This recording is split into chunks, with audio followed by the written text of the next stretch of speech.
Minha aula, ela se refere às páginas 26 a 29 da apostila. Então, o Trotsky vai analisar e tratar da aplicação do programa de transição em 3 casos, né, que é dos países atrasados,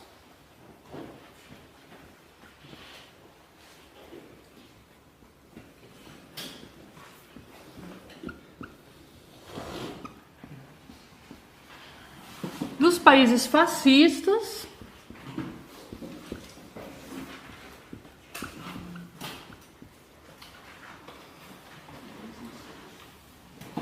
e no caso da União Soviética.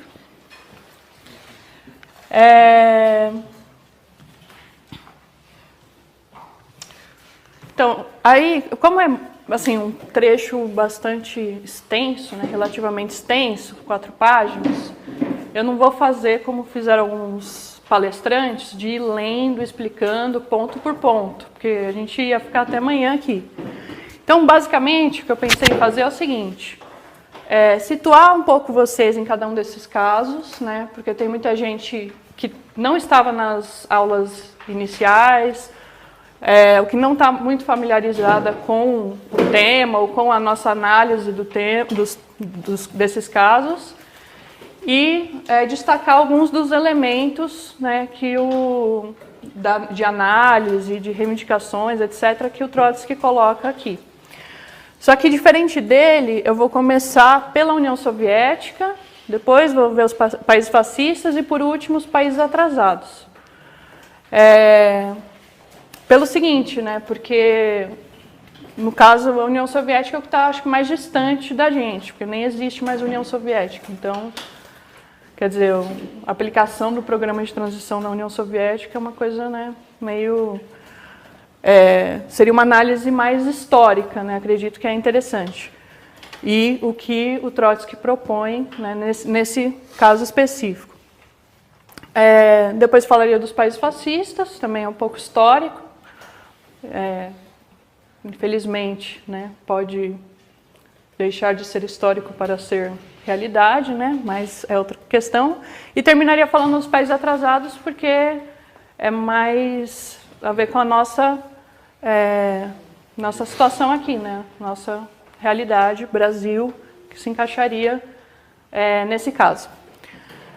Na época do Trotsky, não era esse o caso, né, porque o programa de transição e as reivindicações e a política a ser levada na União Soviética eram questões-chave, questões fundamentais para a política revolucionária da época, né.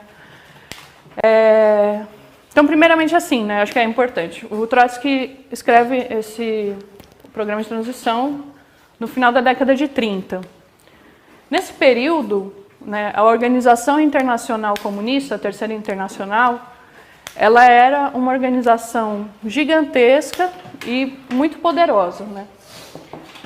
Acho que de todas as internacionais, a Terceira Internacional é provavelmente a maior delas. Provavelmente não, é a maior delas, né.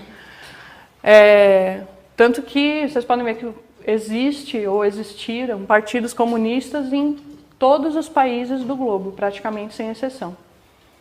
Quer dizer, cada país, eles tinham uma seção da Terceira Internacional, um partido comunista, que tinha uma orientação centralizada, ligada a Moscou, a Rússia, a União Soviética.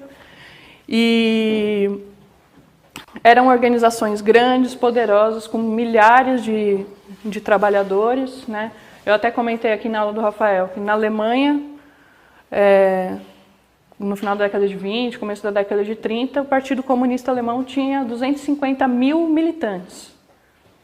Quer dizer, por exemplo, hoje o PT, por exemplo, tem 2 milhões de filiados, mas não são 2 milhões de militantes organizados, centralizados, né, sob o comando de uma direção, ali, disciplinados e tal. São pessoas soltas. Aqui não, eram 250 mil pessoas organizadas com uma orientação, uma diretriz que seguiam uma política única, né?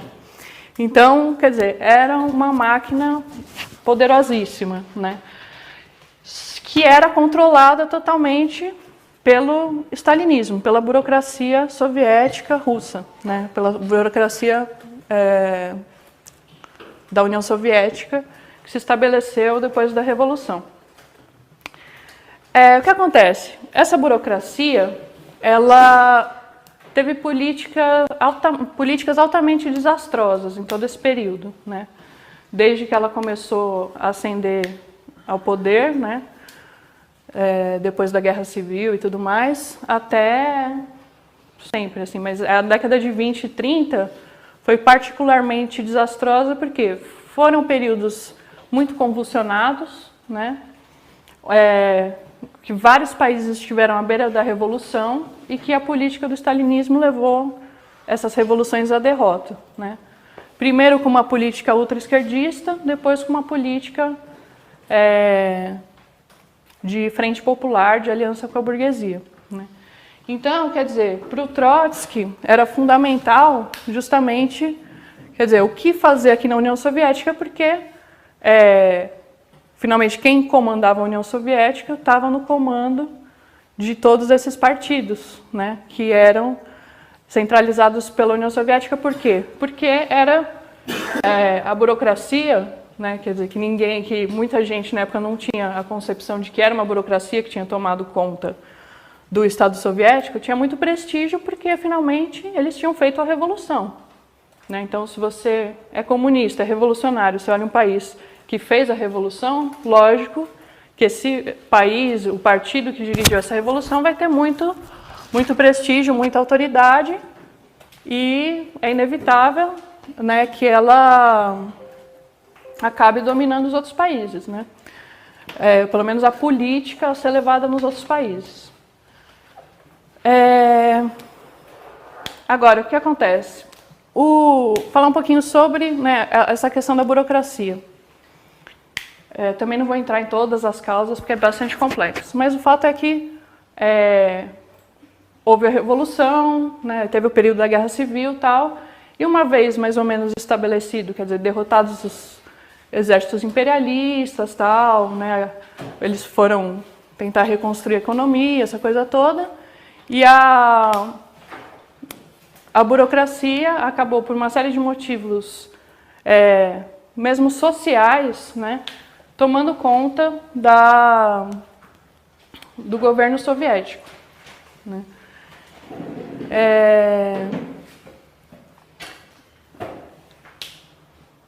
Calma. Assim, e quer dizer, tratava-se então de um Estado operário, né, mesmo dirigido pela burocracia, mas o Trotsky caracteriza ele como um Estado operário degenerado. Por quê? Justamente essa burocracia, ela começou a agir não em função dos interesses dos trabalhadores que tinham feito a revolução, mas nos interesses da manutenção dela mesma no poder, né? Então, quer dizer, ele caracterizava que era um Estado operário ainda, quer dizer, a burguesia tinha sido eliminada enquanto classe, né? Os meios de produção estavam nas mãos do Estado, fundamentalmente, mas a direção não estava, de fato, na mão dos trabalhadores, não era uma direção revolucionária, né? Era uma direção burocrática, portanto, ele caracteriza como um Estado operário degenerado. Essa definição eu acho importante também porque, dada a confusão que se estabeleceu com o consenso do stalinismo, aí muita gente começa a fazer caracterizações malucas, né? Uma parte de que era mesmo socialismo, lindo, maravilhoso, Stalin, e outra parte de que já não tinha nada a ver com socialismo, não era um Estado operário, etc, etc. O que contribuiu muito para confundir o panorama na época e agora enquanto análise histórica também. Então, quer dizer, essa ideia, né, de que a União Soviética era um Estado operário mais degenerado era importante para guiar a política que deveria ser seguida aí. Então, sobre essa degeneração, né, acho importante. Trotsky cita aqui, né, que o Estado operário foi transformado de uma arma da classe operária numa arma de violência burocrática contra a classe operária. né? E aí, o que essa burocracia começou a fazer, né? Ela foi, aos poucos, né, procurando minar o que a Revolução tinha feito, né, com vistas a manter os seus privilégios. Então, assim, há vários dados, a gente até falou numa palestra passada, né, que, por exemplo, inicialmente, eles estabelecem, por exemplo, entre a burocracia estatal, uma variação salarial que era de, tipo, 3 vezes. O funcionário mais bem remunerado ganhava 3 vezes mais do que o menos remunerado. Aí, com a ascensão da burocracia, rapidamente isso foi para 30 vezes. Em vista, né, também da escassez, né, eles tinham passado por uma guerra e tudo mais, de que era um país muito atrasado e que estava isolado, né, enquanto país comunista, começou-se a burocracia a se apropriar daquele pouco, né, excedente que tinha, o que também causou um aumento grande da miséria do outro lado, miséria da população e tudo mais. Para manter ainda os seus privilégios, eles tiveram que acabar com toda a democracia operária dentro da União Soviética, tiveram que instalar um regime de terror contra os operários e passaram, por exemplo, a incentivar os camponeses mais ricos, enfim, toda uma política que era totalmente oposta à do Partido Bolchevique, né?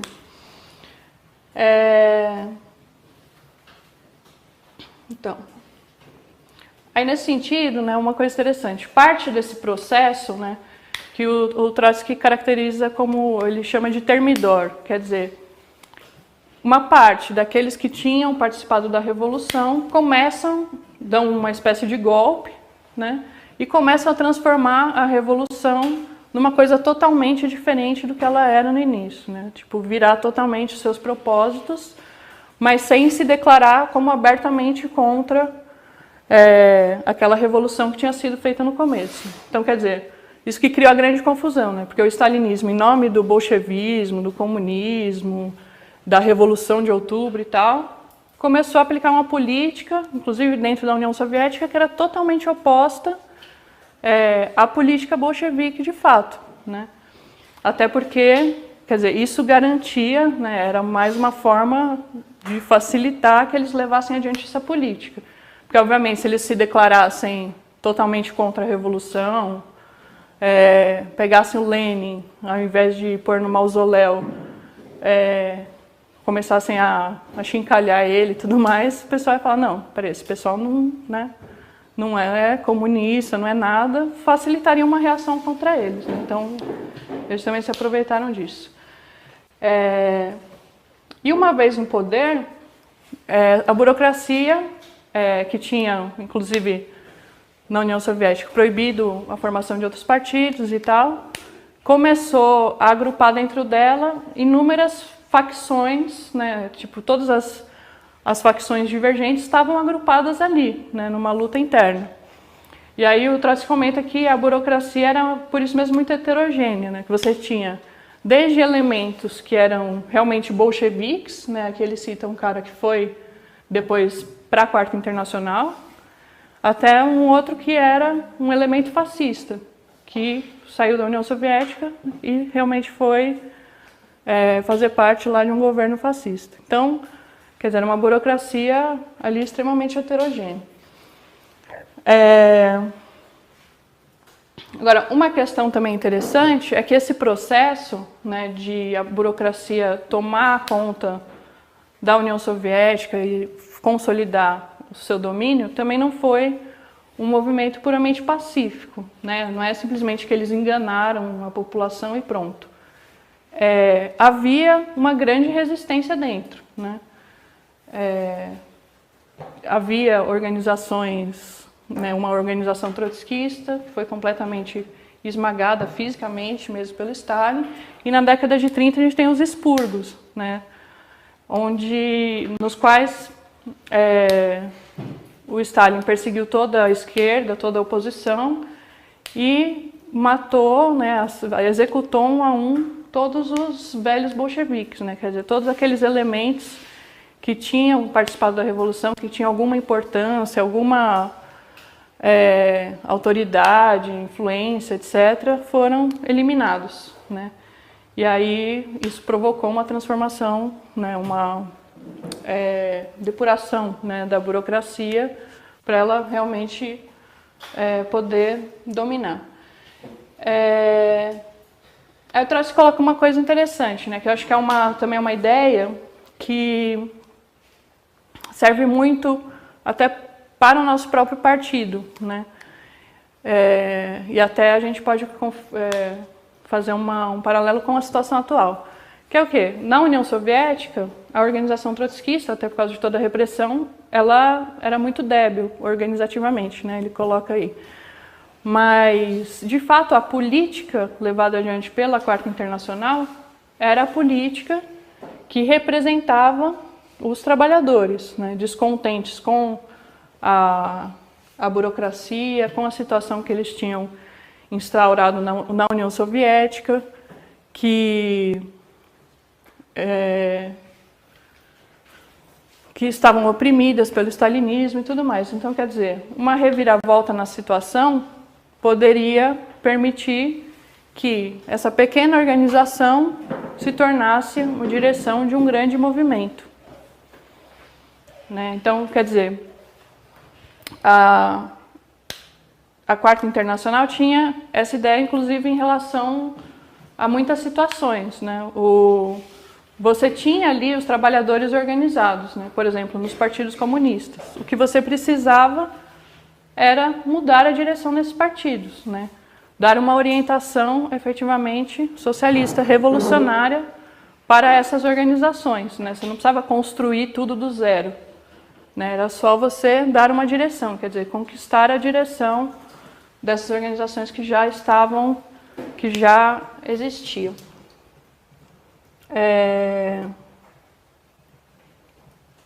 Márcio, quer perguntar? Pode perguntar, que depois vai mudar um pouco de assunto.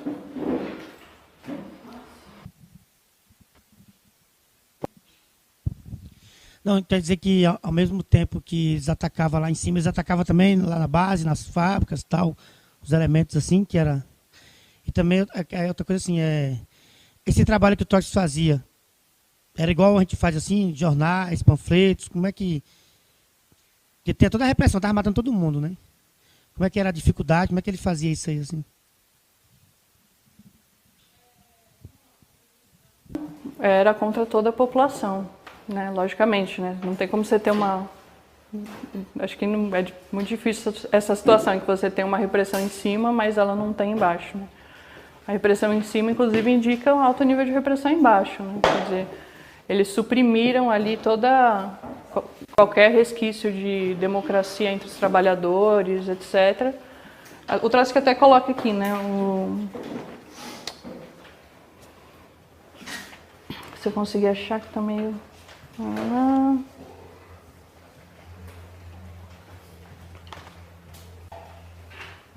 Nas próprias bases. Não.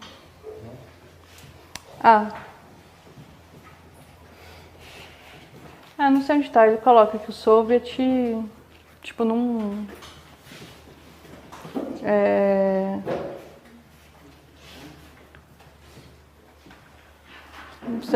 sei onde ele está colocando aqui, mas que o Soviet já... Não, era 133? Deixa eu ver. Não era. Tá certo. A burocracia substitui os soviets enquanto órgãos de classe. Então, quer dizer, também não tinha ali nenhum tipo de democracia embaixo, né? Era realmente uma ditadura contra a população, né?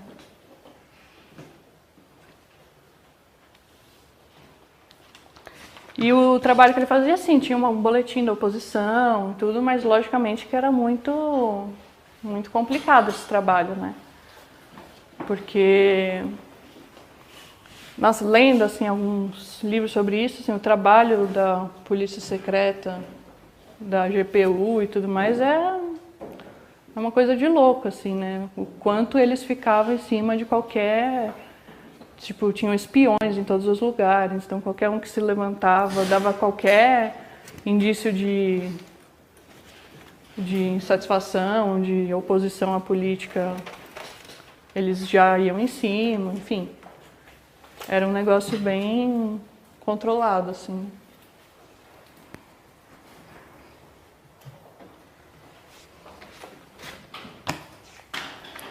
Mais perguntas? É isso? Certo.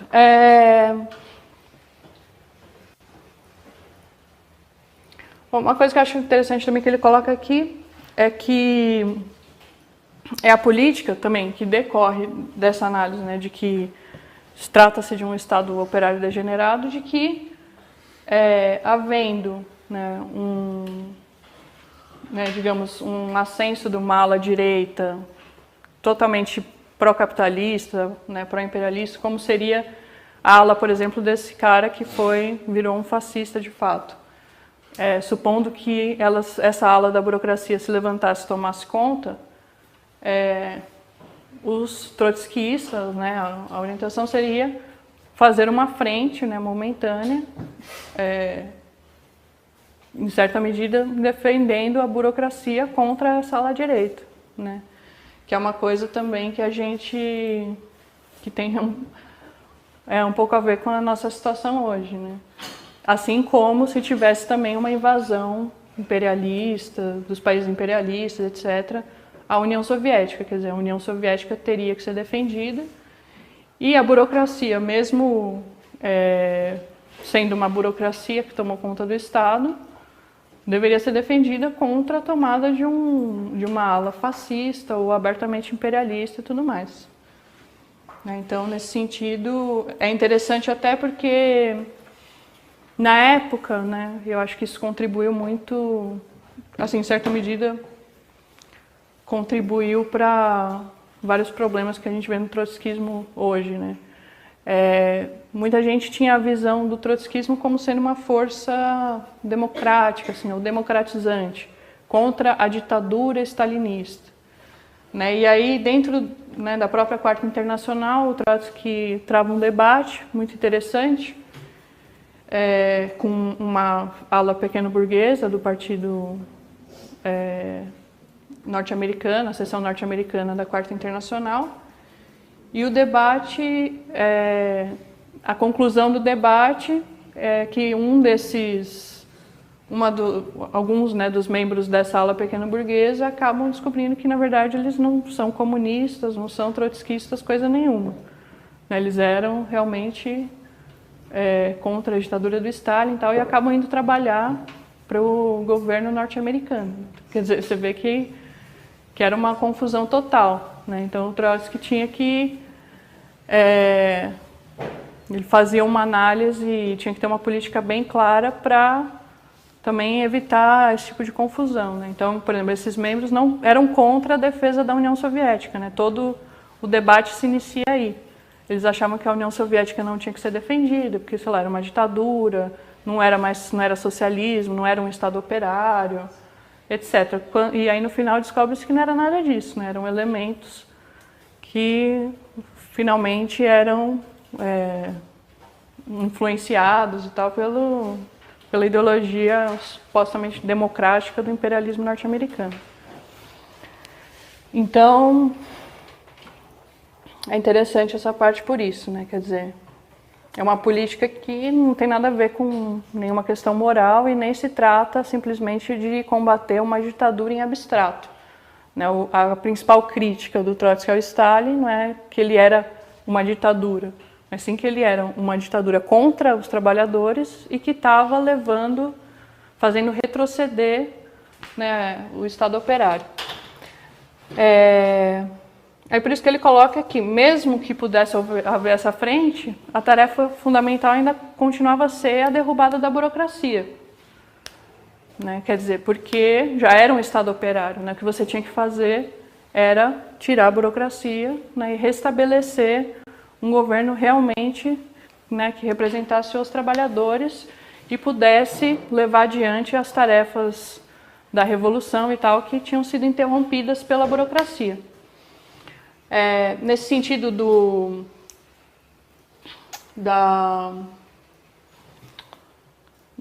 problema da burocracia ir minando, né, o Estado soviético, né,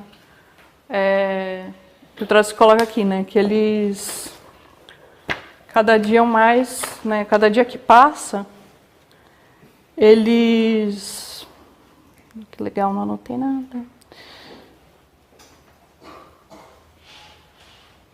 Enfim, cada dia que passa, a permanência, né, da burocracia no controle do Estado operário vai apodrecendo os alicerces, né, dos elementos socialistas da economia, que é toda essa questão, né, que a gente tinha falado, né, aumento da desigualdade, dos privilégios da burocracia e de todo o terror político, tudo que é necessário para manter esses privilégios.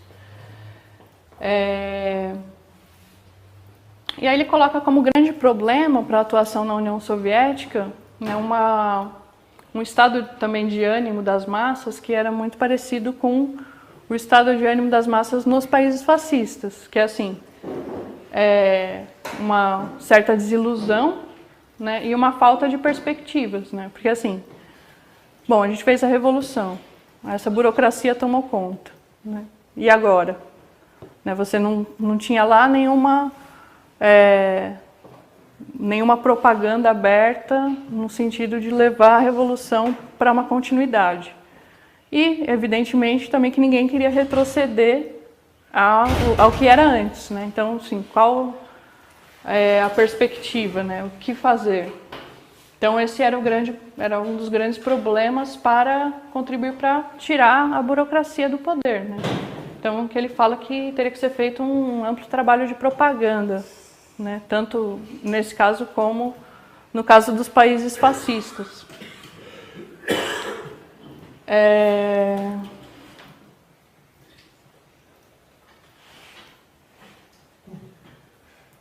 Esqueci agora o que eu ia falar.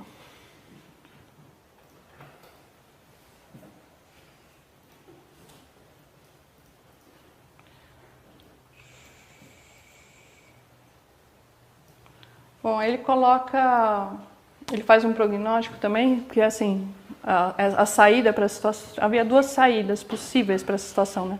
Uma seria a restauração capitalista, né, que foi o que de fato aconteceu, mas muito tempo depois, efetivamente, assim, de maneira acabada, ou a derrubada da burocracia pelos trabalhadores, né, abrindo caminho para o socialismo. E eu acho que assim, uma das coisas, né, que acabou dificultando essa última saída e até mesmo a renovação da direção do movimento operário e tal, foi finalmente a conclusão da Segunda Guerra Mundial, né, onde a União Soviética acaba derrotando a Alemanha, né, na prática, foi isso. E aí acaba readquirindo todo o prestígio que ela tinha perdido, capitulando vergonhosamente para o nazismo na década de 30. Quer dizer, um desfecho meio que inesperado, né? E aí isso acaba também meio que dando uma sobrevida para a burocracia, né? Ela readquire um certo prestígio e, mais uma vez, consegue... no pós-guerra e tal, conter todas as tendências revolucionárias dos trabalhadores, né?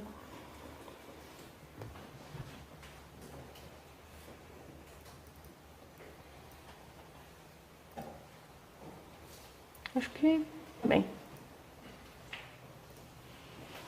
acho que sobre a União Soviética seria... Ah, não, desculpa, esquece, disfarce. Não, aí para isso, né, para concluir, diante de toda essa situação, que ele propõe algumas reivindicações, algumas medidas, né, algumas propostas para reverter essa situação, que é igualdade salarial, né, pelo fim dos privilégios da burocracia. Aí ele coloca contra a opressão política, liberdade de sindicatos, comissões de fábrica, direito de reunião, liberdade de imprensa, a expulsão da burocracia dos soviets, né, Ele fala, assim como antes a burguesia, etc., não era admitida nos soviets, agora também a burocracia que não deveria ser admitida, né? Ela seria o equivalente a um elemento patronal nos soviets. Ele propõe a legalização de partidos soviéticos, quer dizer, não de qualquer partido, né? Não do partido, tipo um DEM, o MBL lá da União Soviética, não. De partidos soviéticos que defendam, né, o Estado soviético. Propõe revisão da economia planificada, reorganização das fazendas coletivas, tudo no sentido... Também porque tinha esse problema, né? A burocracia, também não é à toa que a gente fala de burocracia, porque a produção na União Soviética realmente era uma coisa bastante burocrática, né? Então, assim, você tinha algumas metas e, às vezes, tipo, era produzido milhares de produtos com defeitos que tornavam eles inutilizáveis, né? Quer dizer, não tinha nenhum cuidado pelas coisas, nenhuma preocupação realmente com os produtos, só aquela, assim, cumprir a tarefa, fazer um negócio, mas sem pensar no resultado, sem pensar nas necessidades da população, até porque a população também não tinha nenhum controle sobre aquilo. Né? Isso leva também àquelas discussões, né, dos liberais e outros de que, por exemplo, o comunismo não dá certo, porque como é que você vai saber as necessidades da população, de cada um? Isso tem que ser regulado pelo mercado, não dá para o Estado prever tudo, que né, muita coisa é derivada do governo, dessa burocracia também, né? Não estava minimamente preocupada com atender necessidade de ninguém, né? Só de manter os privilégios dela. Mas é lógico que é totalmente absurdo isso, né? Ainda mais hoje, alguém falar isso na era da informática, onde você tem condições rapidamente de saber tudo, né, sobre a pessoa, o que ela precisa, o que ela quer, quanto, como é, etc. Coletar rapidamente esses dados, é óbvio que, tendo uma participação realmente da população e tudo mais, é plenamente possível você planejar a produção para atender às necessidades de todo mundo. Ele pede também uma revisão dos processos políticos e a mudança da política internacional, né,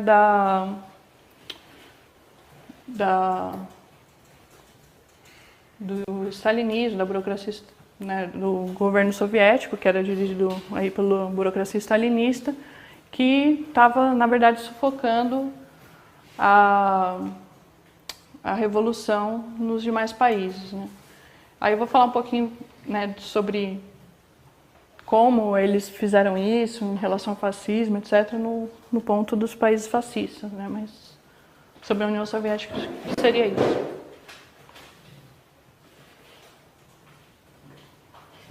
Perguntas?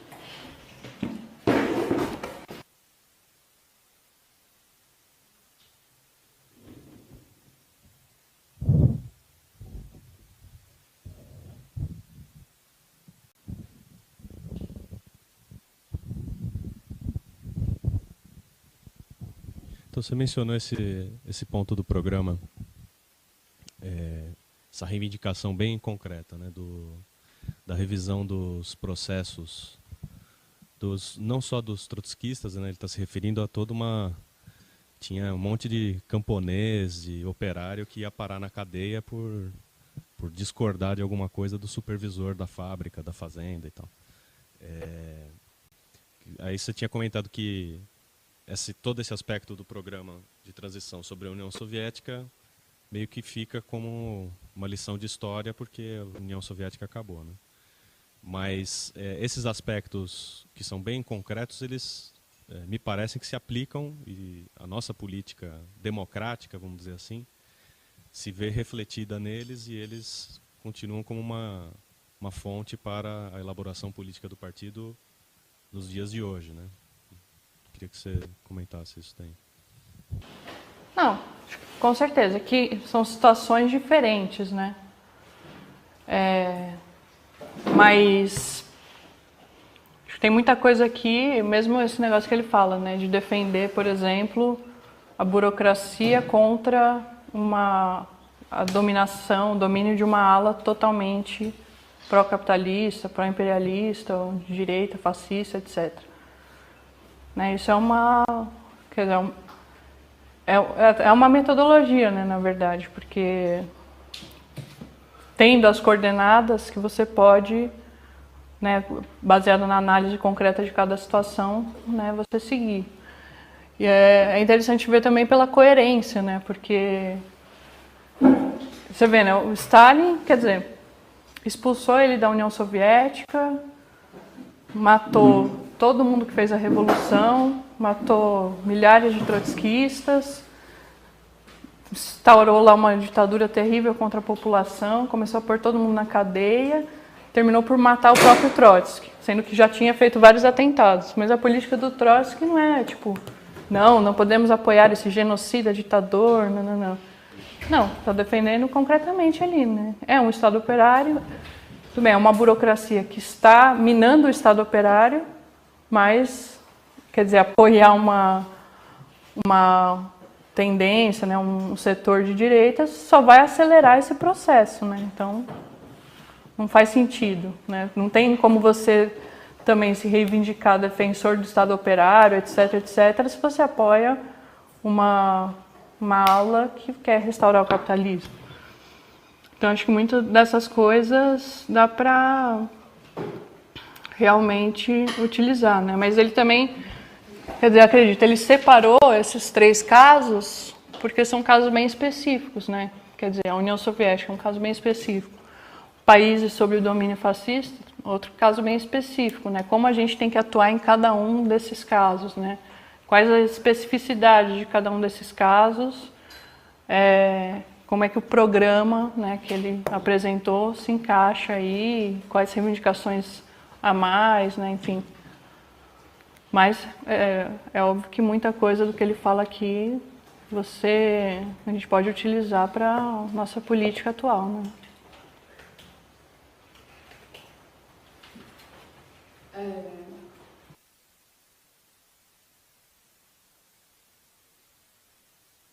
Colabora, possibilitou a análise e as conclusões para os trotskistas do caso do fim da União Soviética. Deu para entender? Sim, não, eu acho que aí não seria só o programa de transição, né? Mas porque o programa de transição mesmo, ele procurou sintetizar várias análises, etc., que ele já vinha fazendo, né, ao longo de décadas aí, né, de vários anos. Não deu décadas, mas mais de uma década. Então, acho que toda essa análise, mais da política proposta, é que permitiu analisar, né, realmente, quando se deu a crise da União Soviética, né, o fim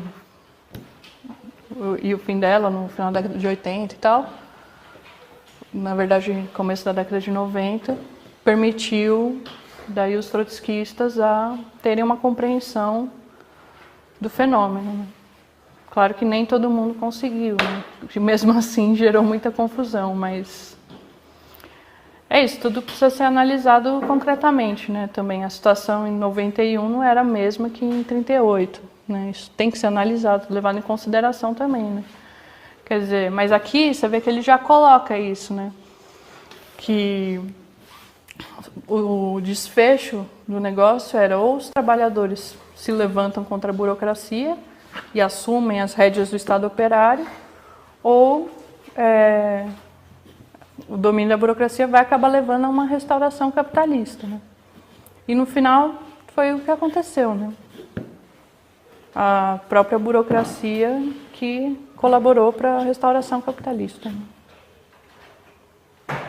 Quer dizer, elas não era mais uma burocracia que tinha, né, de certo modo, né, que defender ali o caráter de Estado operário para sobreviver, mas era uma burocracia que né, já estava pronta, né, depois de décadas aí minando a economia socialista, eles já estavam, quer dizer, os elementos socialistas da economia, como ele põe aqui, a burocracia já estava pronta para entregar o negócio para os capitalistas, né, quer dizer.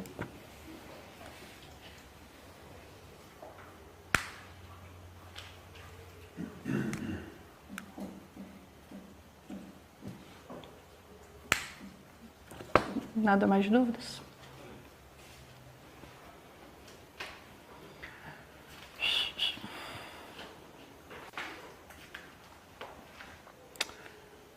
Bom, passar para os países fascistas, então.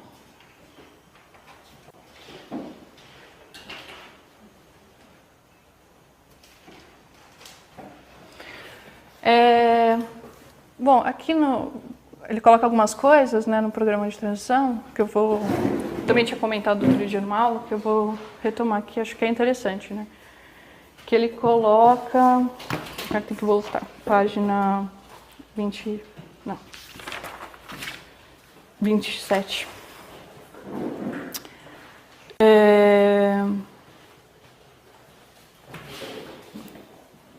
Ele coloca aqui que o fascismo não tem, né, diferente do que o pessoal pensa, não é uma ideologia muito bem definida, né?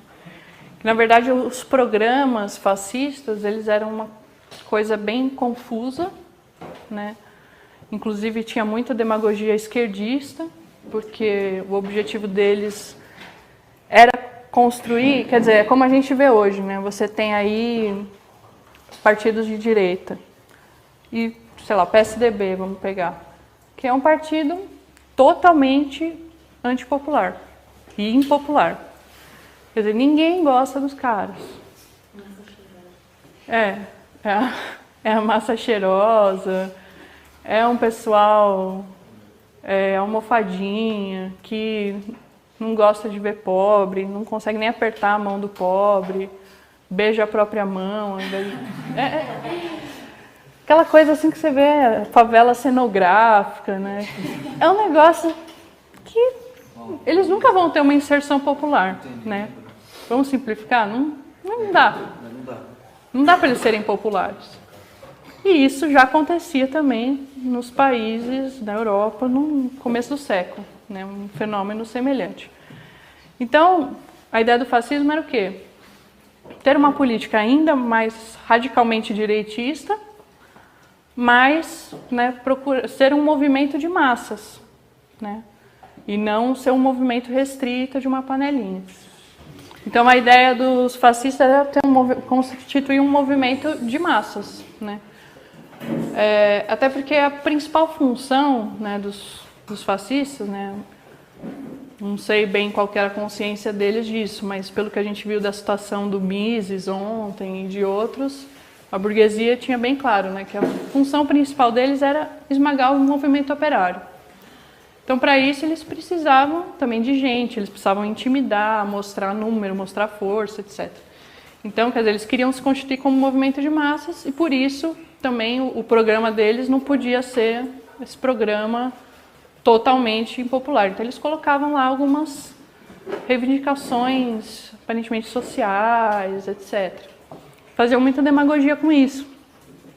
E aí é lógico, né, que depois... Eles procuravam assim, agradar todo mundo, basicamente, né? Mas contentar vários setores. E aí é óbvio que quando eles chegaram ao poder, eles não colocaram nada dessas reivindicações sociais em prática.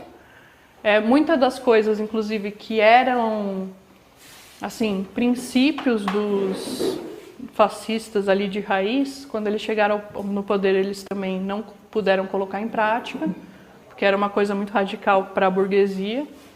Então, por isso que também tem, por exemplo, também uma espécie de expurgo, né, do partido nazista, que acaba com todo o pessoal original ali do fascismo, né, que eram as tropas de assalto, o pessoal da SA, os camisas pardas, que depois vão ser substituídos pelas SS, porque era um pessoal muito radical, E aí eles no poder acabam como representantes do imperialismo, da burguesia imperialista, e aqueles elementos radicais de direita tinham que ser expurgados também. E as reivindicações sociais, obviamente, isso nem precisou de ter muito trabalho, abandonar e pronto. Inclusive, é interessante, estou lendo uma biografia de um cara que foi militante do Partido Comunista Alemão, na década de 20, 30, e depois ele acaba indo parar na Gestapo como espião. E aí ele descreve algumas coisas que são assim, bem interessantes. Uma delas é que, por exemplo, os fascistas, eles queriam inclusive tomar conta dos comitês de greve que eram dominados pelos comunistas, né? Ele era um marinheiro, então atuava principalmente ali entre os marinheiros e tal. E aí eles fizeram uma greve, tinham os comitês de greve, e os fascistas queriam tomar conta do comitê de greve. Quer dizer, o fascista que é totalmente contra a greve, que ia lá para quebrar a greve na força, que acabou com os sindicatos, qualquer tipo de organização independente dos trabalhadores, ia fazer demagogia, campanha contra o Partido Comunista, defendendo a greve. Aí ele contou um episódio, por exemplo, que eles param todos os navios, só que eles furam a greve para manter o abastecimento dos navios soviéticos. E aí os nazistas pegam isso e acusam eles de furar a greve. Quer dizer, um negócio, né, inimaginável, né? Como se você pegasse o MBL, sei lá, a gente pega aí o PSOL, que a gente sabe que é super, né, pequeno burguês, desocupa uma escola. E o MBL fala, tá vendo, desocuparam a escola, capituladores, centristas. Fala, meu, peraí, você é fascista, cara, o que você está falando? Mas eles, eles tinham, não era uma ideologia ali coesa, era uma coisa para fazer realmente uma demagogia popular, conseguir mais adeptos, etc. E que eles acabam abandonando depois. O que acontece mesmo, foi o que eu acabei falando, né, fora de hora, para o Fernando na outra aula, que é uma grande capitulação dos partidos comunistas diante do ascenso do fascismo, né? Todos orientados, obviamente, pelo Stalin, né? Pela política stalinista. Então, aqui no começo, você vê que ele fala que está bem longe o tempo em que os estrategistas da Internacional Comunista proclamaram que a vitória de Hitler era apenas um passo para a vitória de Thälmann. Thälmann, ele era um membro da direção do Partido Comunista Alemão, e eles tinham a brilhante tese de que, primeiro, né, acho que vocês já ouviram bastante isso, Hitler, os nazistas, são ridículos. Ninguém leva eles a sério. O cara é um palhaço.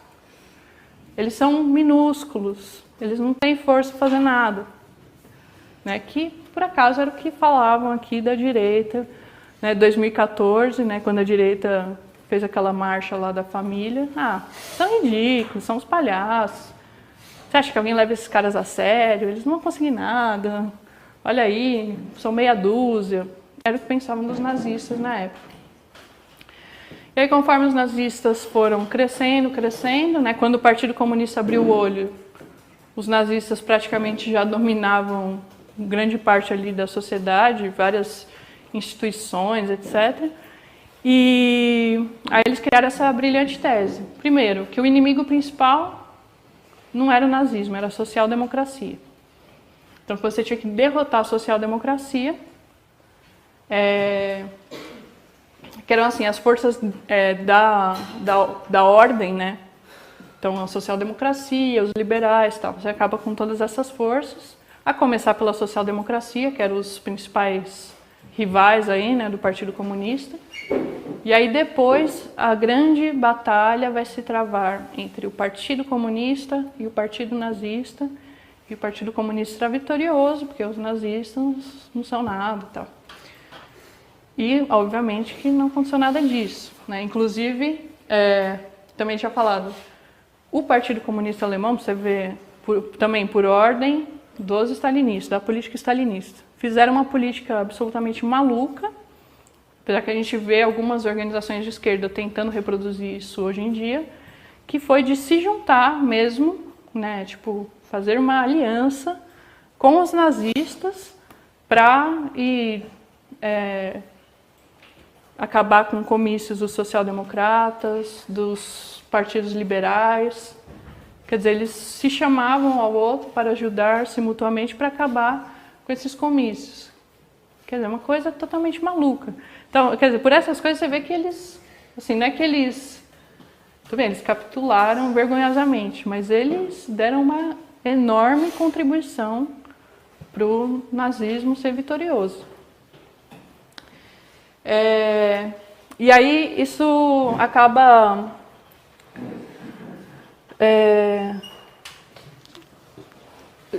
refletindo nisso que o Tracy falou. Quer dizer, você tinha partidos poderosíssimos, né, de trabalhadores. Eles colaboraram com o nazismo contra a social-democracia. Depois não fizeram nada para impedir que o nazismo subisse ao poder. Então você imagina, logicamente, que os trabalhadores perderam totalmente a confiança nesses partidos. Quer dizer, dos 250 mil membros que o Partido Comunista tinha, quer dizer, sei lá quantos simplesmente saíram do partido, perderam, além de serem assassinados, presos pelos nazistas, perderam totalmente a confiança neles. Né? E os trabalhadores que nem eram filiados estavam muito mais, né? Vendo a atuação vergonhosa deles.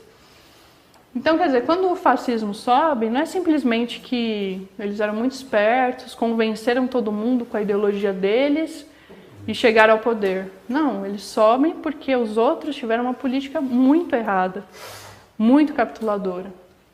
Então, é isso que o Tracy fala, isso causou uma desmoralização entre os trabalhadores. Né? Quer dizer, o cara estava desmoralizado, porque não é que ele lutou e foi derrotado, ele nem lutou. Quer dizer, as direções entregaram ele de bandeja para os nazistas. Então, quer dizer, o espírito das massas, da classe operária, era de total desmoralização. E aí que também estava a dificuldade, né, da Quarta Internacional e tal. Como fazer para levantar os trabalhadores contra a burguesia, etc., nesses países, né? Quer dizer, uma massa que está totalmente desmoralizada, etc., etc. Era um negócio bem complicado. Porque você precisaria, primeiro, ele precisaria recuperar a confiança em alguém. Porque, quer dizer, se o Partido Comunista falava, não, gente, vamos liderar aqui um levante contra os fascistas. Não, quem que vai seguir o cara? Né? Depois que eles entregaram tudo. E assim, também tem um detalhe, né? Não é só que eles capitularam diante do fascismo. Eles tinham uma política também muito pequeno-burguesa de também promover greves, né? Tipo assim, para mostrar como eles eram combativos. Tudo nessa luta mesquinha, pequeno-burguesa com a social-democracia. Então eles promoviam as greves, faziam coisas para desafiar a social-democracia, depois falar, tá vendo, traidores, não sei o quê. E levaram também os trabalhadores a inúmeras derrotas, né?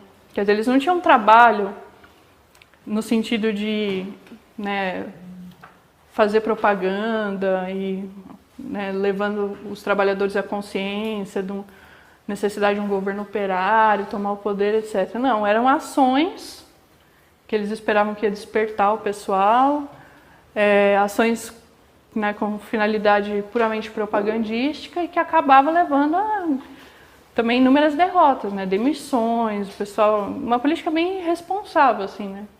Não, vamos fazer a greve porque eu decidi, assim, como se os trabalhadores fossem joguetes, assim. Né? Então, quer dizer, depois de tudo isso, você imagina eles chegarem para os trabalhadores e falarem, não, vamos fazer um levante contra o fascismo, uma puta ditadura, que era o nazismo. Ninguém ia atrás, óbvio. Quer dizer, eles não tinham mais absolutamente nenhuma confiança nesses partidos. Então, quer dizer, primeiro seria necessário recuperar a confiança, mas como? Quer dizer, imagina um trabalho clandestino sob uma ditadura fascista, um negócio extremamente complicado. E é uma coisa que ele coloca aqui também, que, claro, o trabalho clandestino pode dar muito resultado. Todo o trabalho dos bolcheviques, de todas as organizações até os anarquistas anteriormente, etc., etc., foi feito, né, o trabalho deles sob a ditadura czarista. Mas, quer dizer, tinha um apoio da população, tinha, né, um certo entusiasmo. Por exemplo, como o caso lá da Vera Sassulic, que atirou numa autoridade e depois foi, inclusive, absolvida. Enfim, tinha uma puta manifestação a favor dela, de outros, enfim. Tinha uma fermentação, alguma coisa. Não é o caso nesses países, onde o pessoal tinha sido derrotado, né? E estava numa situação de desmoralização. Então, quer dizer, um trabalho clandestino nessas condições, que conseguisse fazer uma propaganda, capaz de organizar o pessoal, recuperar a confiança, era uma coisa bastante complicada, né? Aí ele coloca que, evidentemente, né,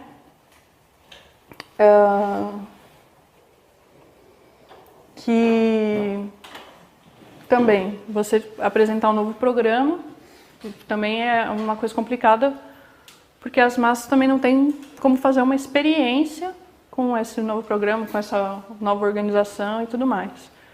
Tudo isso acaba dificultando. Mas é lógico que vai se criando, de uma maneira ou de outra, com o Partido Comunista ou não, como a gente já viu, vai se criando entre os trabalhadores aquela fermentação que prepara um levante contra, no caso, o fascismo, que era uma situação intolerável para a classe trabalhadora, embora dificultada pelo fato de que as organizações tinham sido suprimidas, os partidos postos na ilegalidade, pessoal assassinado, etc, etc. E aqui eu achei, o Traz coloca uma coisa interessante, né? Que ele coloca aqui a possibilidade de que uma catástrofe financeira ou militar desse impulso para um movimento revolucionário, que foi o que acabou acontecendo no final das contas, né? Quer dizer, a derrota, o pessoal foi se preparando, né? Não só na Alemanha, mas em vários países, foi se preparando um trabalho clandestino, aos poucos se reorganizando contra o fascismo. E no final a derrota da Alemanha, né, dos países do eixo, acabaram dando vazão a esse movimento revolucionário, né, que estava prestes a explodir também. E aí aqui ele coloca uma outra coisa que é muito interessante, né, que é o perigo de você... Ele fala assim, lógico que numa luta contra o fascismo, um levante da população contra o fascismo, vai haver uma luta democrática, né? Você está ali numa puta ditadura, lógico que muita gente, né, vai se levantar em parte por reivindicações democráticas. Mas ele mesmo prognosticou que um levante das massas contra os fascistas iria muito além da simples, né, da simples regime burguês. Né, iria além, iria na direção do socialismo, dos trabalhadores tomarem o poder. E que aí você não teria, né, um perigo justamente que os trotskistas, no caso, enfim, não poderiam cometer, era de usar a democracia, que é uma questão que naturalmente vai aparecer, para estrangular o movimento. E isso foi justamente o que o stalinismo acabou fazendo. Né? Porque no fim da Segunda Guerra Mundial houve levante, praticamente todos os países estavam sob domínio fascista, né? Na Itália, né, a gente deu aula sobre fascismo na última Universidade de Férias, eles simplesmente executaram Mussolini, penduraram ele, amante, de cabeça para baixo lá, todo mundo comemorando. Quer dizer, foi uma insurreição popular, né? Quer dizer, foi se preparando ali a resistência ao fascismo, aos poucos foi crescendo, em parte, né? Era o partido, os comunistas que organizavam essa resistência, em parte, forças liberais burguesas, como no caso da França, né? Que é muito conhecido. E quando já estava próximo já era meio que inevitável ali a derrota do eixo, também essa resistência, tudo que o pessoal vinha preparando ao longo dos anos e tal, acabou explodindo em revoluções populares, verdadeiras insurreições populares. E aí o stalinismo, né, que acabou recuperando parte do seu prestígio, porque foram eles que entraram lá na Alemanha e acabaram com o negócio todo, justamente utilizaram da democracia para estrangular novamente essas revoluções. Né, quer dizer, para manter tudo no limite da democracia burguesa, não deixar que os trabalhadores tomassem poder. E foi inclusive o que aconteceu na própria Alemanha, né, que acabou, não me pergunta que eu não sei os detalhes detalhados, tá, gente? Mas foi uma insurreição que acabou levando a um acordo da União Soviética com os diversos países imperialistas para dividir a Alemanha e impedir que a revolução tomasse conta de todo o país. Então eles isolaram ali a revolução. Né? Quer dizer, a própria construção do muro, a divisão e tal, não é uma política socialista, né? Como todo mundo quer dizer, procura fazer acreditar. Até porque qual que é a vantagem de o socialista se isolar ali do resto do país num muro? Com um muro, dividir ali e falar, não, a gente vai ficar só aqui. Não faz sentido nenhum. Era uma política de acordo do Stalin com os demais países imperialistas para controlar a revolução, que podia ter tomado conta realmente de todo o país. Depois de 12 anos, uma ditadura nazista feroz e tudo mais. Então, quer dizer, é interessante, porque justamente o que ele colocou foi o que o stalinismo acabou fazendo, né? Primeiro que a catástrofe militar acabou dando vazão, impulso ao movimento revolucionário. E segundo, essa questão de estrangular a revolução com a democracia, né? Usando a democracia como grande fator, o grande objetivo a ser alcançado, né? Porque finalmente, né, como que o imperialismo apresenta a Segunda Guerra Mundial? A luta do fascismo, da ditadura totalitária, em oposição à maravilhosa democracia imperialista. Então, venceu quem? A democracia. E então, nada de revolução. Né? E os stalinistas, junto com o imperialismo, né, colaboraram nessa política de conter a revolução depois da catástrofe aí do fascismo e tudo mais, da derrota do fascismo nos diversos países da Europa. Acho que é isso. Perguntas?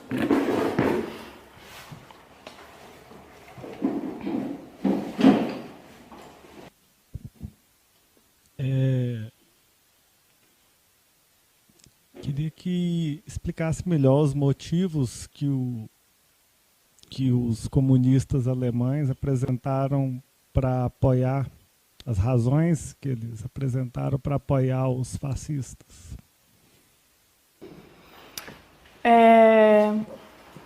Então, eu vou dar o seguinte, primeiramente, razões, né, não era uma coisa tão assim, né? Só a gente vê como atua, por exemplo, o PSTU. Era muito parecido, né, na realidade. Por quê? Eles, primeiramente, igualaram a social-democracia, né, ao fascismo. Que a social-democracia era tão ruim quanto o fascismo. Era basicamente a mesma coisa. Só que, como a social-democracia tinha influência entre os trabalhadores, então era a social-democracia que impedia a vitória da revolução, porque ela estava ali no meio dos trabalhadores, bloqueando a vitória do comunismo, quer dizer, que o Partido Comunista dominasse toda a classe trabalhadora e fizesse a revolução. Então era esse o raciocínio deles, né? Então eles colocaram assim, inicialmente era isso, né? Porque eles vão também mudando e se adaptando ao longo do tempo. Então primeiro era isso, social-democracia tão ruim quanto o fascismo, mas eles estão aqui na nossa área e eles que estão bloqueando a revolução. Essa que era a ideia. Só que depois acabou evoluindo para que a social-democracia tinha que ser exterminada em primeiro lugar. E é curioso, porque essa ideia de colaborar com os nazistas e tal, que nunca foi explícito, né? Nunca eles falaram, vamos colaborar com os nazistas. Não era uma política aberta. Mas era a política de, nosso principal inimigo é a social-democracia, a gente tem que centrar fogo neles, esquece o nazismo. Foi uma orientação que veio diretamente da União Soviética. E todo mundo tinha que seguir. Quer dizer, nessa altura do campeonato, a União Soviética já tinha colocado todos os seus... colocado prepostos em nos postos de comando de todos os partidos comunistas do mundo todo. Então, quer dizer, o que eles falavam era lei, e você não podia contestar. Essa falta de democracia que tem na União Soviética não era só na União Soviética, era em todos os partidos comunistas. Você não tinha debate, congresso, votação, não. Eles falaram, você tem que seguir, pronto. E aí quem contesta é inimigo, é contra-revolucionário, é expulso. Então, por exemplo, nesse livro ele descreve isso também, que é bastante interessante. Primeiro chega, ele fala assim, né, chega a mensagem para todos os dirigentes do partido, falando que eles têm que o inimigo principal é a social-democracia e, se for preciso, tem que se aliar aos nazistas contra eles. Aí fala que ele leu isso, e, tipo, o ajudante dele do lado também, eles se olharam e o cara falou, nossa, a gente tá louco ou o Comitê Central ficou louco? Como assim que a gente vai atuar junto com os nazistas contra a social-democracia? E aí, quando a política começou a ser implementada, ele falou, também tinha muita resistência entre os militantes, mas toda a resistência era quebrada de forma pela força da burocracia. Você tinha ali também vários agentes soviéticos da GPU que faziam uma vigilância total sobre os militantes. E então, assim, você contestava, você estava fora. Isso, assim, você poderia ser também mandado para a União Soviética, expulso do partido, que para muita gente era pior do que qualquer coisa, porque o cara estaria praticamente exilado do movimento revolucionário. Né? Você imagina, você tem ali a social-democracia reformista e o Partido Comunista, um gigante, que domina tudo, e não só na Alemanha, mas em todos os países. E aí você é expulso. Era praticamente como ser excomungado da Igreja Católica na Idade Média. Assim, você fica, não, e agora? O que eu faço? Você não tinha mais como atuar, né? Então, era uma ameaça. Isso em si já também era uma ameaça, né? E aí, por exemplo, ele também relata na questão do plebiscito vermelho, que é um episódio que o Trotsky critica, né, em um dos textos dele, que é bastante interessante. Que os nazistas organizam um plebiscito contra um governo social-democrata. Se não me engano, acho que é na Prússia, né? É da Prússia? Você lembra, Rafa? Plebiscito vermelho? Enfim. É contra um governo social-democrata, se não me engano, da Prússia. E o plebiscito era para tirar o governo. E aí a ordem era que os comunistas deveriam apoiar esse plebiscito, mascarando o plebiscito de plebiscito vermelho, né? Então eles chamaram de plebiscito vermelho, os comunistas tinham que ir lá também e chamar o voto da população para derrotar a social-democracia. E aí ele fala que vários militantes se perguntavam, né? Falaram, mas espera aí, se a gente vai apoiar, vamos supor que a gente consiga realmente derrubar a social-democracia. Quem vai subir vão ser os nazistas. A gente não vai estar ajudando eles a subir, que é uma coisa lógica, né? Mas aí não, você não pode contestar, é isso e pronto. Se você contestar, você está expulso, etc. Então, assim, também foi meio que imposta à força essa política maluca, né? E os militantes, etc., não conseguiram, não tinham como se organizar para reagir essa orientação. Então, quer dizer, foi diretamente a política stalinista que levou o negócio para o desastre, né? A justificativa era essa, mas não necessariamente convencia todo mundo. Muitos acabavam meio que forçados a seguir a orientação para não sofrer represálias e tal. Você vê que, por exemplo, a tentativa de aplicar essa política num partido como o PSTU já não é tão bem sucedida, porque, tudo bem, vocês estão loucos apoiando o golpe, então, beleza, eu saio e vou para o PCO, vou para qualquer outra coisa. Não vai fazer diferença, não é o fim do mundo. Ele só está vendo que aquele partido não tem uma política correta, tem uma política direitista e tal. Mas não significa, sabe, é diferente de você ter ali o Partido Comunista, que é uma seção da Internacional mais poderosa que já houve no mundo, com milhões de pessoas ao redor do mundo, sabe, você sair. É bem diferente, né? Então, por exemplo, no caso do PSTU, praticamente acabou com o partido. E no caso do Partido Comunista, de uma outra maneira também acabou com o partido, porque a política levou à ascensão do fascismo que acabou com eles, né? Mas não porque os militantes saíram, se revoltaram contra a direção e tal. Então esse era um problema grave, assim, da época, né?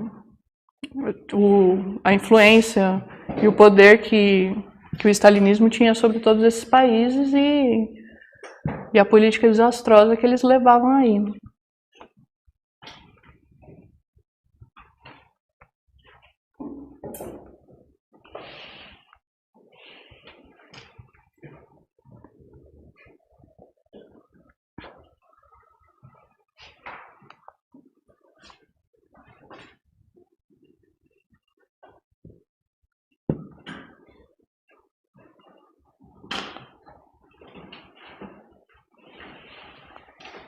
E aí, mais alguma coisa?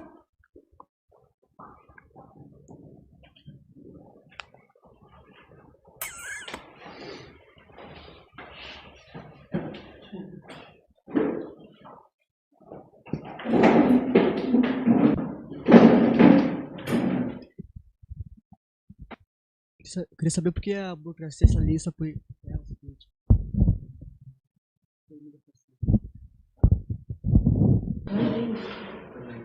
Por que a burocracia stalinista tinha essa política, né, na verdade?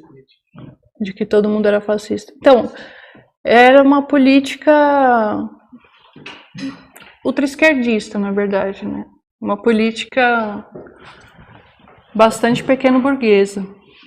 Porque eles tinham um interesse bem concreto, idiota, né? Um cálculo mal feito, mas é um interesse de, basicamente, disputa territorial, entendeu? Com a social-democracia. Então é assim, imagina hoje, o pessoal, hoje não, vai, uns 2 anos atrás, o pessoal olhava para a direita, Bolsonaro, etc. Mas o pessoal, como eu tinha falado, pessoal ridículo, meia dúzia de pessoas, não vai para frente, isso aí não é nada, basicamente. Agora, a gente tem aqui o PT. E o PT está impedindo, né, ele está aqui atrapalhando o nosso esquema. A gente vai ali no centro acadêmico, aí tem o PT. A gente vai ali no sindicato dos metalúrgicos e o PT domina. Então, se a gente tirasse... Bom, isso, né, é o mais benigno, né, porque na verdade o que eles estão pensando é: nossa, se o PT saísse daqui, quantos deputados a gente poderia eleger? Né? Que prefeituras a gente poderia dominar? Quantos vereadores a gente teria? Então, assim, quem que está atrapalhando? Bolsonaro? Não, é o PT. Porque o PT está no nicho deles. Então, se a gente tirar o PT, a gente vai crescer muito. Então, a gente apoia a direita, que não é nada, não é poderosa, não é um perigo nenhum. Tira o PT e aí é nossa vez. Aí a gente vai crescer, a gente vai ser maior que o PT, a gente vai dominar o panorama. É isso que eles pensavam também. É ridículo, mas é essa que é a ideia. Porque é bem essa, né? Você vê a preocupação. Quer dizer, que eles impedem a revolução. Por quê? Porque eles confundem os operários, né? Ao invés de os operários serem comunistas, são reformistas. Então é essa filosofia, né? Só que é um cálculo mal feito, né? Como a gente vê. Justamente porque é mesquinho, né? Pequeno burguês que só vê ali seu interesse miúdo e não está preocupado com a realidade em volta, está ali com cálculos sindicais, eleitorais, o que seja. Então, quer dizer, a União Soviética tinha essa ideia também, né? Porque para eles era interessante ter partidos, né, poderosos no restante do mundo, até para garantir a própria segurança e mais, quer dizer, recursos tal para a própria União Soviética, né? Ter mais influência, ajudar na própria situação da burocracia, né? Então, quer dizer, o Partido Comunista sendo grande é interessante para a burocracia também, é um elemento de pressão sobre a burguesia desses países, pode ajudar em várias coisas, enfim. Então ele tinha essa visão, temos que tirar os social-democratas da frente para a gente ocupar o espaço e facilitar a nossa vida. Eles ferraram.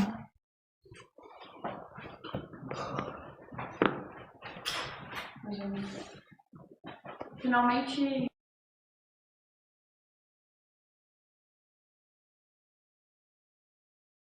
de reivindicações transitórias nos países fascistas, mas no texto em si ele não apresenta nenhuma reivindicação específica, igual ele apresenta lá na União Soviética, né? Uhum. É porque ele está falando das reivindicações democráticas gerais, então não precisa... Porque...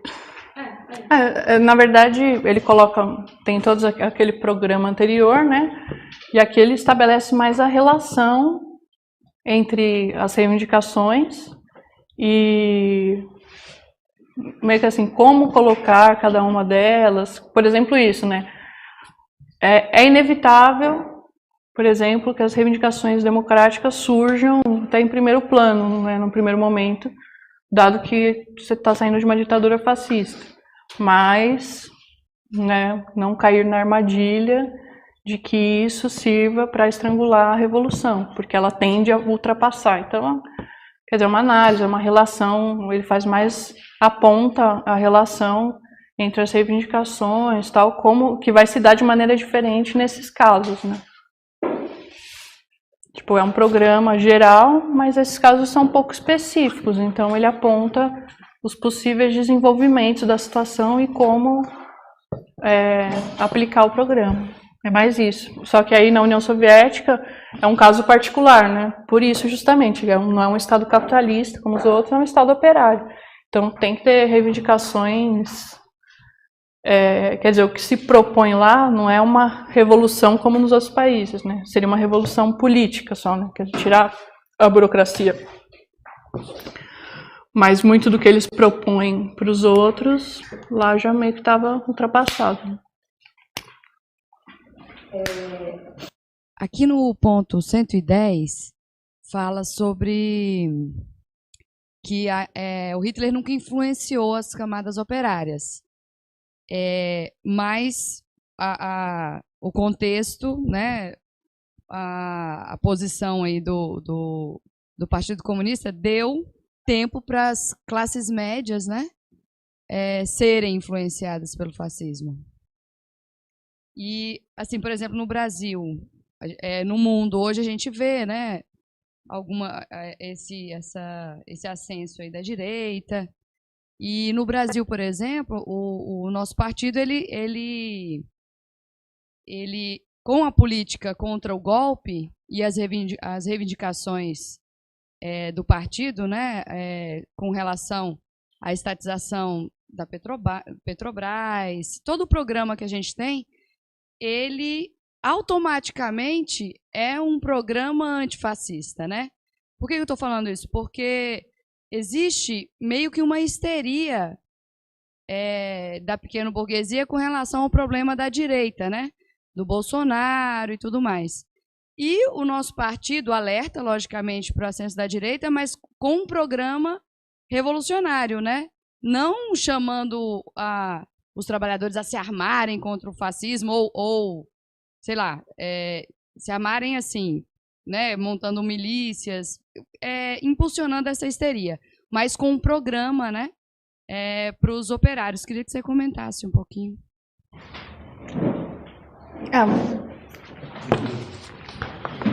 Um pouco confuso. É assim.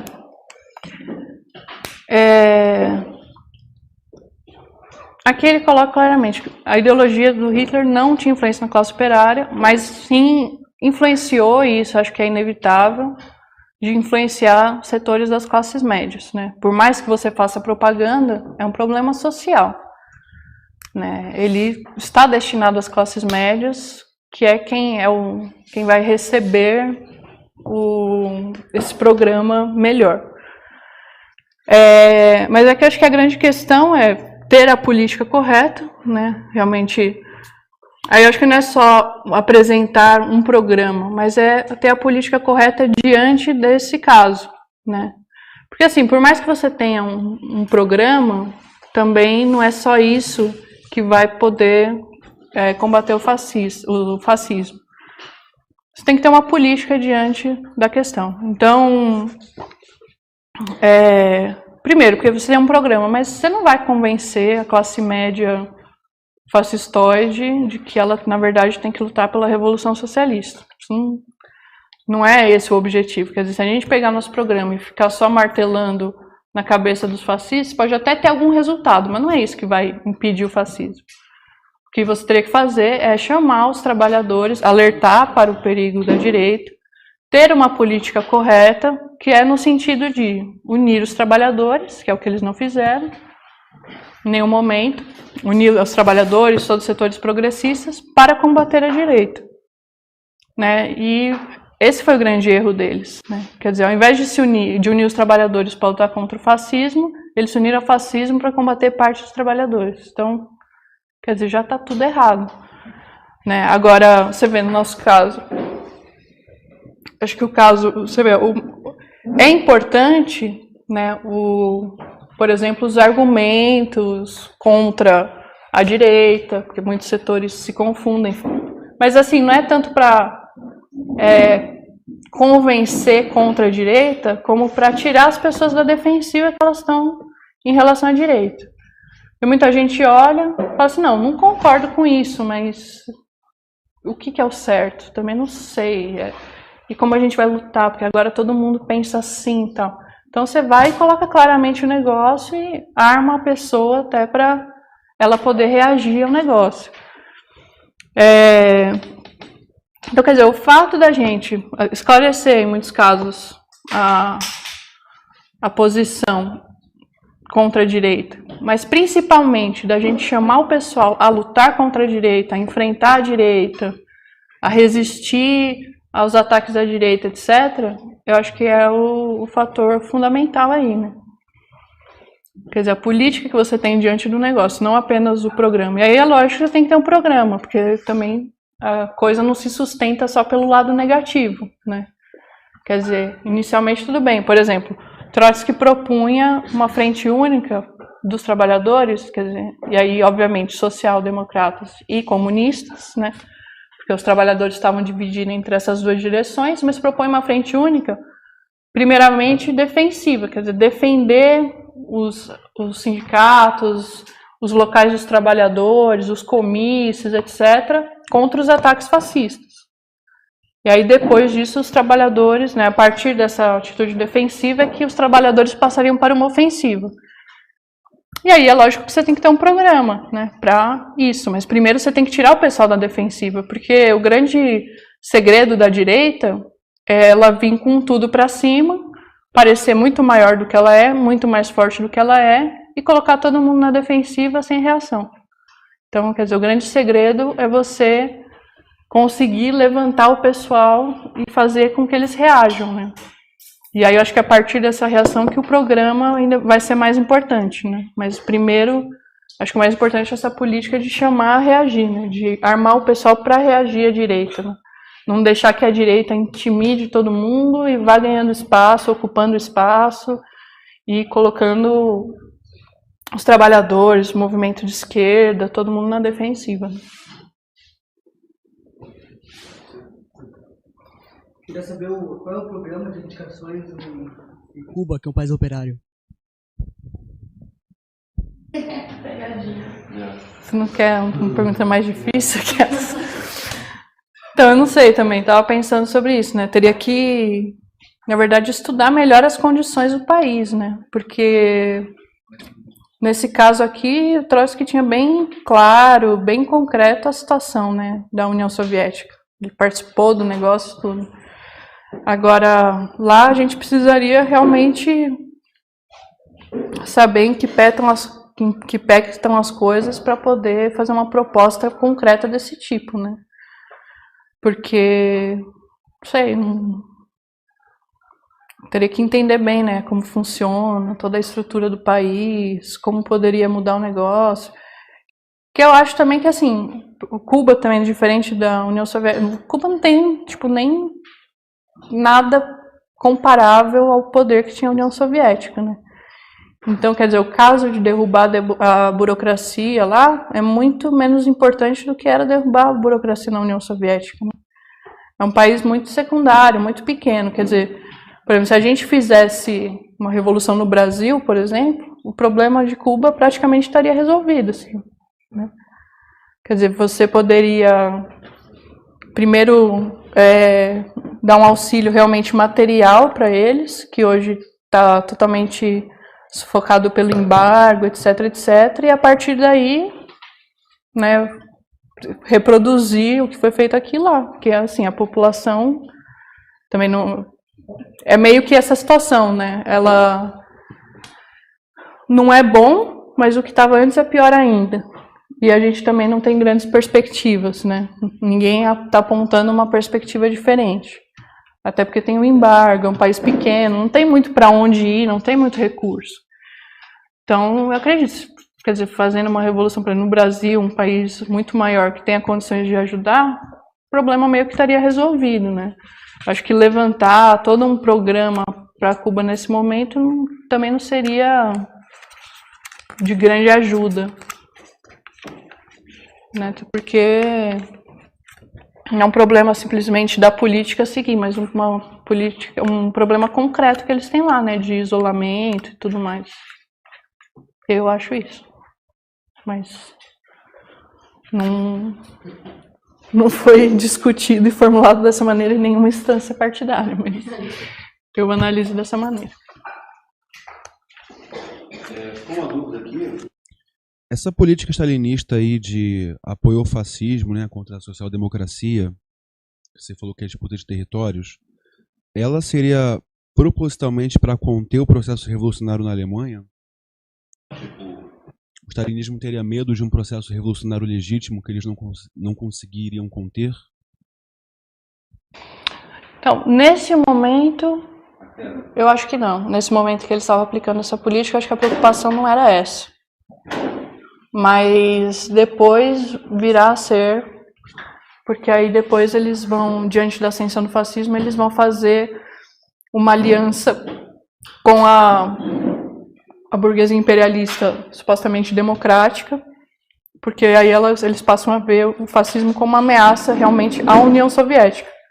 Então eles fazem uma aliança com o imperialismo, entre aspas, democrático, e aí, para manter a aliança, eles, né, conscientemente têm uma política de impedir o avanço de qualquer processo revolucionário nos outros países.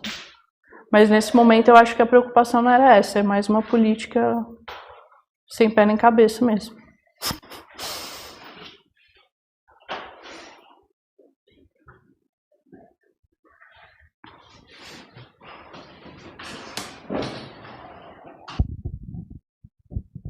Você falou da dessa questão da direita colocar a esquerda na defensiva, nessa época aí, né?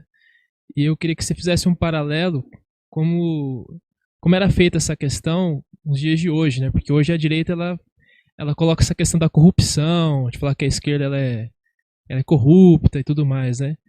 Se os fascistas, além da violência, eles utilizavam dessa política também de propaganda, né, contra a esquerda, né? Se tinha a mesma, a gente pode fazer um paralelo, né, entre os dois momentos, né? Essa questão eu estou estudando ainda, não sei dar detalhes. Eu sei que tinha assim uma campanha contra a corrupção, principalmente acho que contra os social-democratas, que era quem estava mais tinha mais deputados, estava no governo de vários lugares e tal. Mas contra o comunismo...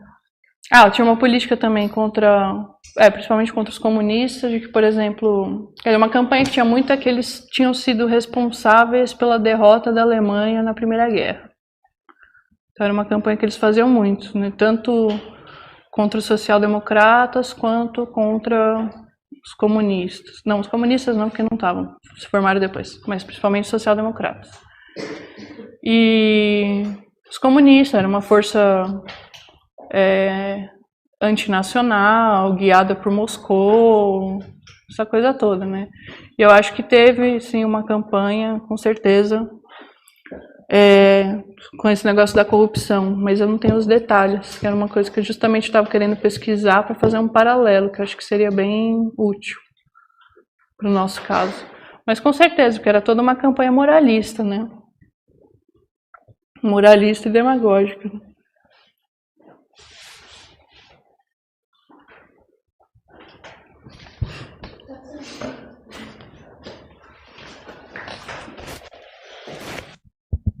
Aqui tem aqui no 118 aqui, né, tem uma nota, né, que fala que o Trotsky foi o primeiro a entender corretamente que o regime fascista não corresponde à dominação de setores pré-capitalistas, e sim a defesa do imperialismo contra a revolução proletária.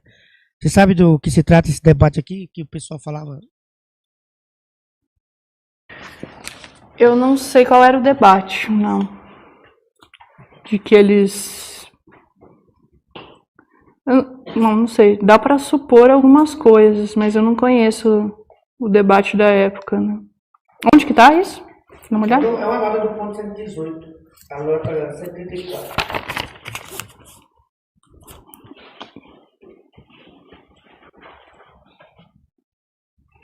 Então eu não sei quem que levantava, né? Que eram setores pré-capitalistas. Mas... também não sei porque que eles achavam isso, né? Eu não conheço o debate da época. Mas é porque, assim, dá para supor algumas coisas, talvez, né? Por exemplo, o fato deles fazerem toda uma... não é apologia, né? É uma mitologia, na verdade, né? Da Alemanha, da grandeza alemã, do passado, não sei o quê. Tinha muitas referências à Idade Média, povo alemão, sangue alemão. Então, aí eu não sei se eles achavam que era uma tentativa de volta atrás, etc. Que isso representava setores, quer dizer, que não eram propriamente capitalistas, que eram mais atrasados. Suponho que seja algo do tipo, mas realmente não conheço o debate que se travava na época. Até porque hoje não existe mais esse debate. Existem outros debates estranhos, mas esse não tem. Quer dizer, eu não conheço, pelo menos, se alguém souber.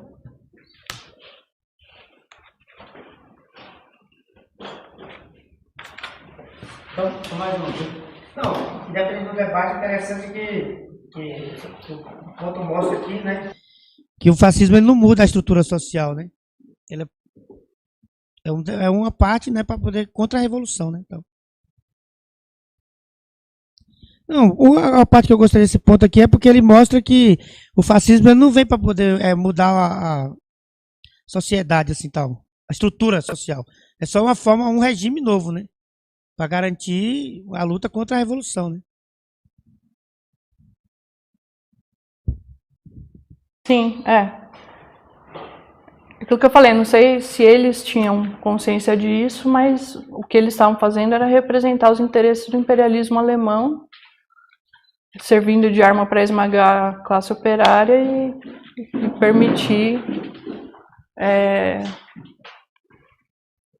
algumas que o imperialismo alemão alcançasse, sei lá, se desenvolvesse e tudo mais, né? Agora, eu não sei qual a consciência que eles tinham disso, né? Mas, na prática, foi isso que aconteceu, né? Eles representavam o imperialismo. Que é mais ou menos aquela discussão do neoliberalismo, né, que a gente fez. Tipo, o liberalismo, né, elaborado por um economista do século XVIII, serve a um propósito. Elaborado por um cara do século XX, serve a um propósito totalmente diferente. Ele pode até se enganar de que é a mesma coisa, mas não é, né? Quer dizer, você pode elaborar muitas teorias malucas, mas você vai estar respondendo a algum interesse de classes, pessoas, né? Principalmente classes reais que existem na sociedade, né? Você pode falar que, sei lá, você acha que, por exemplo, que tem que voltar à Idade Média e tem que haver senhores feudais e tal. Mas isso vai estar respondendo ao interesse de alguma classe. Ou vai ser usado em favor do interesse de alguma classe. Que existe hoje na realidade. Acho que é uma coisa interessante também assim, né? Que às vezes muita gente tem a ideia de que tem um pensamento independente ou de que tal e tal ideia, por exemplo, não serve ao objetivo de uma classe, serve, sei lá, ao bem da humanidade, coisas do tipo. Mas não é fato, né? Tipo, vai servir de uma maneira... Você pode ter ótimas intenções. Por exemplo, né, vamos pegar um tema que pode ser controverso. Ecologia. A pessoa então é super ecológica, a favor da reciclagem, isso e aquilo. Mas determinadas coisas estão respondendo a alguns interesses. Quer dizer, se você hoje vai colocar uma lei restritiva, não estou conseguindo pensar um exemplo, tá? Mas uma lei restritiva, etc., em nome da ecologia, aquilo vai beneficiar ou os trabalhadores ou a burguesia. Geralmente, quando é uma ideologia assim desconexa, é uma coisa da burguesia, que fica elaborando essas coisas para ir desviando o pessoal, etc. Agora, se você tivesse, sei lá, no socialismo, essa mesma ideologia pode servir realmente a uma coisa positiva.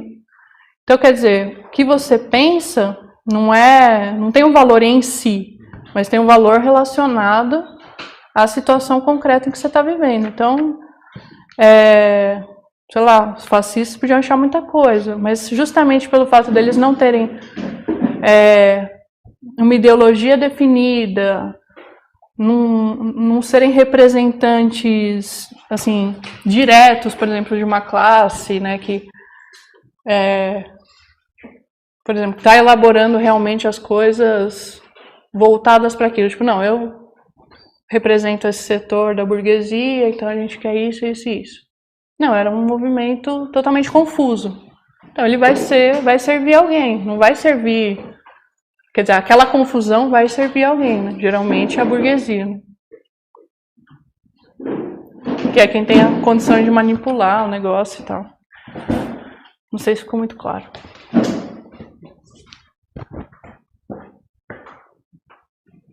Toninho, queria falar? Rapidamente, um exemplo, né? Você falou, por exemplo, retirar os carros velhos das ruas, né? Propósito bonito, que coisa legal, né? Quem que não estão poluindo muito, etc e tal. Mas no regime capitalista é para ferrar com a população pobre, né, que não pode andar com um carro mais velho, e beneficiar as empresas produtoras de automóveis, etc. e tal. Quer dizer, o pessoal que olha, acho que essa discussão é importante, olhar as coisas não do ponto de vista moral, né? Ah, será que isso é bom, irmão? Defender os animaizinhos. Ah, que coisa linda. Né? Aí vai lá e prende um cara pobre porque deixou o cachorro passar fome. Bom, e daí? A família dele também está passando fome, vão prender o capitalista que deixou o cara passar fome? Não, isso aí ninguém vai fazer, né?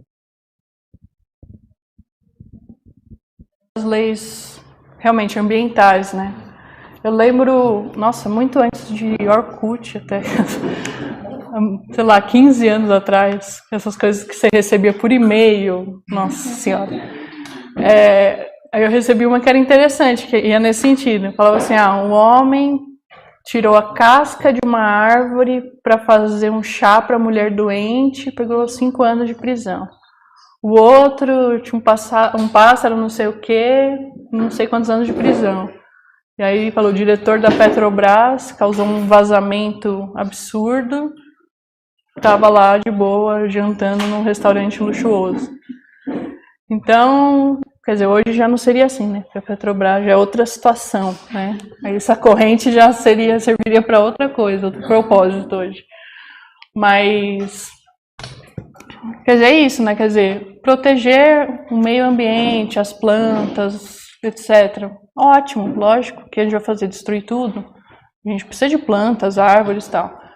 Agora, a legislação punitiva em relação a isso pune os pobres, 2, pune os movimentos sociais, porque teve diversos estudantes processados porque picharam uma parede, isso é crime ambiental, e nenhum rico vai ser punido por nada disso. Agora, se você estivesse numa sociedade, sei lá, em que não tivesse esses interesses, aí sim, lógico, temos que preservar, né? Mas atualmente serve, né, ainda mais quando você coloca essa legislação, essas leis repressivas, serve como uma arma, mais uma arma contra o trabalhador, a população pobre, né? Então tudo tem que ser visto dessa maneira mesmo. Só mais uma coisa. Não existe o vazio, né? Acho que isso é importante. Você não vê a lei de clima ambiental, aí o cara vai lá e paga, pronto. Resolveu o clima ambiental. Aí o cara compra uma fazenda, ele tem X área que ele pode desmatar. Se ele desmata mais um tiquinho, ele vai lá e paga no banco lá, pum, acabou. A natureza já resolveu o problema. É igual as sacolinhas do mercado. Se ele te dá, é clima ambiental. Se você paga, a sacolinha não tem problema nenhum na natureza.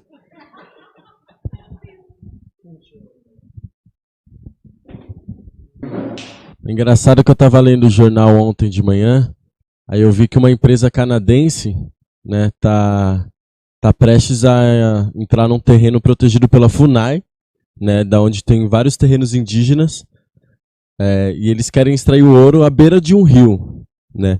Esse rio, dando continuidade à frente, alimenta essas tribos indígenas. Então, no mínimo, para eles construir para eles fazer a mão de obra,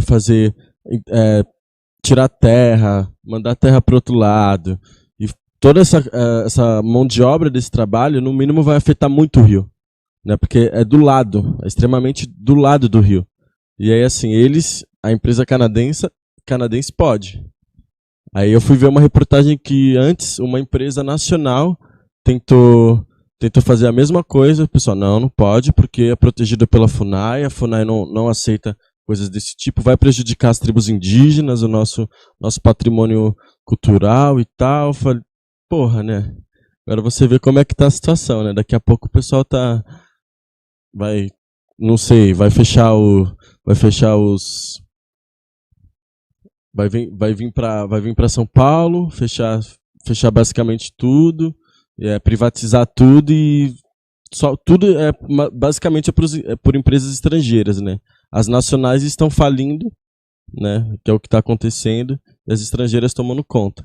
Aí a população fala, é melhor porque é melhor qualidade, né? A gente agora, quando você vai falar que os índios vão morrer de fome pela questão da poluição do mar que eles usam para se alimentar, né? Ou da terra que eles usam para plantar, pessoal, não, mas né, a gente vai estar ganhando dinheiro, é o Brasil que vai estar ganhando, né? Não é eles. Então, é brutal, né? Você vê essa questão desse capitalismo.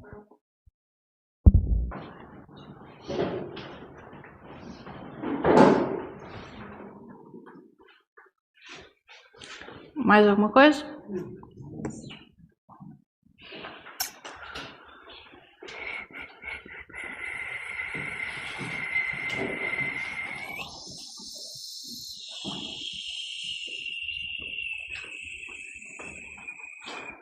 Não.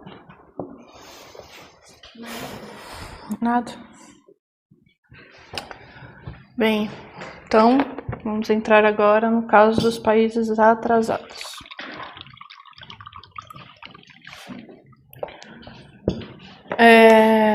Então, os países atrasados são aqueles países que justamente chegaram atrasados no desenvolvimento capitalista e não conseguiram se desenvolver completamente enquanto países capitalistas. Como é o caso, por exemplo, dos Estados Unidos, países europeus, etc. Então, são países onde o desenvolvimento ficou truncado, né? Você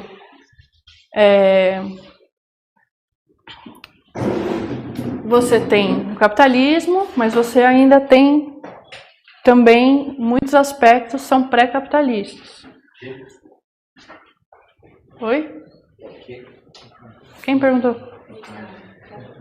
Ah, não é comigo. Então, você tem o capitalismo, mas você também tem muitos aspectos pré-capitalistas. É um desenvolvimento que o Trotsky chama de combinado. Desigual e combinado, mas pode ser só combinado. É um desenvolvimento, quer dizer, em que a burguesia não conseguiu eliminar todos os vestígios, né, pré-capitalistas, não conseguiu realizar plenamente o programa democrático burguês.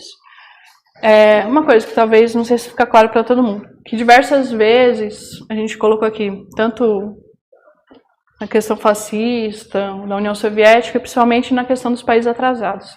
A gente fala em programa democrático. O programa democrático, ele não é simplesmente um programa com reivindicações democráticas no sentido que a gente conhece, né? Então, liberdade de imprensa, liberdade de expressão, sei lá o quê. Programa democrático refere-se às tarefas burguesas, né, da Revolução Burguesa, tarefas que a burguesia deveria ter realizado na sua Revolução Burguesa, mas não realizou. Então, por exemplo, ele coloca aqui duas tarefas que seriam centrais nos países atrasados, que é a Revolução Agrária e a Independência Nacional. Então, isso é parte do programa democrático, né? Só para a gente não se confundir por causa da palavra, né? Quer dizer, não se refere simplesmente à oposição entre ditadura e democracia, mas sim a tarefas que a burguesia deveria ter realizado, porque são tarefas próprias do capitalismo, mas que ela não realizou, não pôde realizar nos países atrasados.